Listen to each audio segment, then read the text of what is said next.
après avoir propagandé contre les luttes sociales, après les avoir violentées, voilà que le maire de Marseille est devenu autiste face au logement insalubre qui tue, et que le gouvernement essaye la rencontre réductrice des gilets jaunes. C'est encore une fois mépriser l'intelligence collective du peuple que de recevoir 2 personnes sans changer de cap et croire que ça suffira à éteindre la colère du peuple. Les 2 messagers des Gilets jaunes qui ont été reçus par M. François de Rugy, histoire de ne pas oublier que lorsque l'on s'adresse à l'État, on s'adresse à des gens issus de la noblesse. L'important, c'est que ces 2 messagers ont déposé 2 pages de revendications qu'ils ont pu collecter auprès des Gilets jaunes. Dans ces revendications, il y en a une primordiale qui peut permettre le changement que l'on attend tous. C'est la création d'une assemblée citoyenne.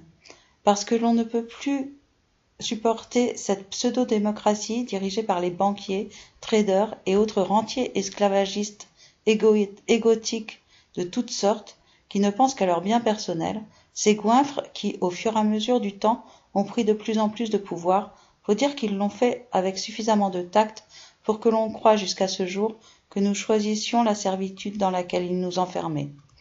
L'appétit sans fin de ces ogres a tellement appauvri le peuple qu'il a fini par faire des morts et nous mettre en colère. Lorsque l'on y ajoute le mépris du monarque, qu'il soit maire de Marseille ou président de la République, je pense que la colère va se transformer en révolte.